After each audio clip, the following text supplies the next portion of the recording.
US President Donald Trump has accused the leaders of China, North Korea and Russia of conspiring against the United States as they gathered in Beijing for a massive military parade. Xi Jinping was joined by Vladimir Putin and Kim Jong in a show of strength as China unveiled new weapons at the event to mark 80 years since the end of World War II. If China wanted to send a message to the world, it was heard loud and clear by anyone watching the scenes at Tiananmen Square today. As the world's largest army showed off its muscles for everyone to see. An enormous crowd gathered in Beijing's central square at a military parade to mark 80 years since the defeat of Japan in World War II. China's impressive military weaponry was central stage, including laser weapons, nuclear ballistic missiles, stealth bombers and giant underwater drones.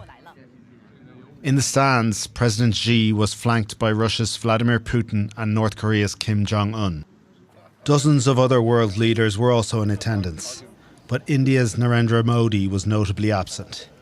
He attended the summit in Tianjin earlier in the week, but given that China has been supplying India's rival Pakistan with military equipment, chose not to attend the parade.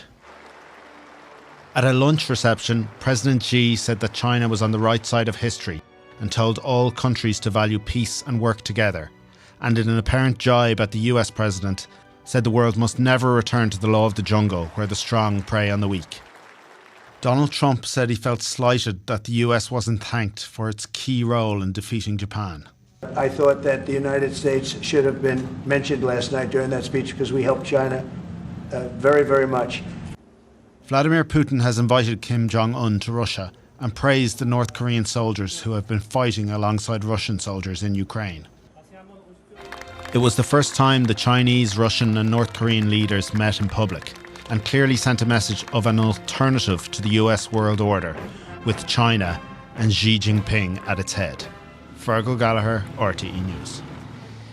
We've been discussing the events in Beijing with Irish journalist Dimitri Sevastopoulos, US-China correspondent with the Financial Times. I began by asking him what message the display was designed to send.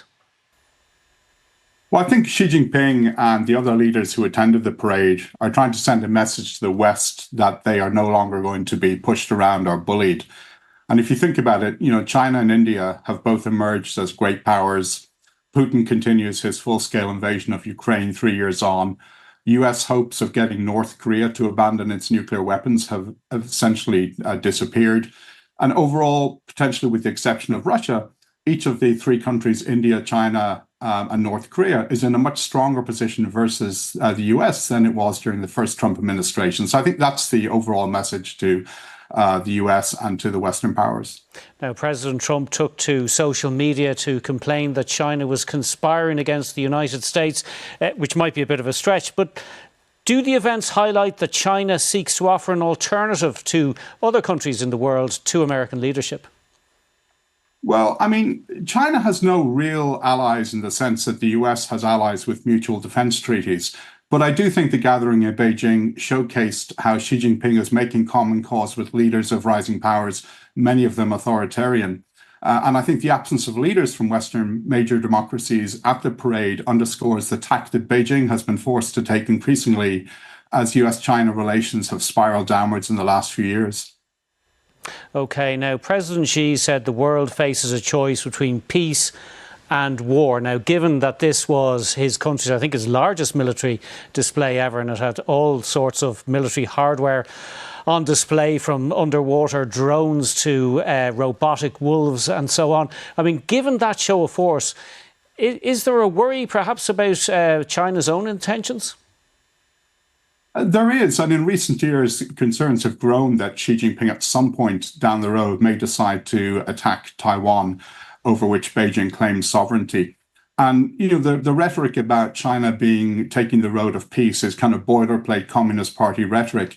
It's contradicted by the actions that the People's Liberation Army in recent years are taking around Taiwan, where they're conducting increasingly aggressive and assertive military maneuvers that US military experts and generals say is actually a rehearsal to attack Taiwan at some point in the future. So Xi Jinping talks a great game about peace, but the PLA is preparing for a possible invasion of Taiwan at some point in the future. OK, Dimitri Sevastopoulos of the Financial Times, thank you indeed for joining us on 6-1. Thank you, David.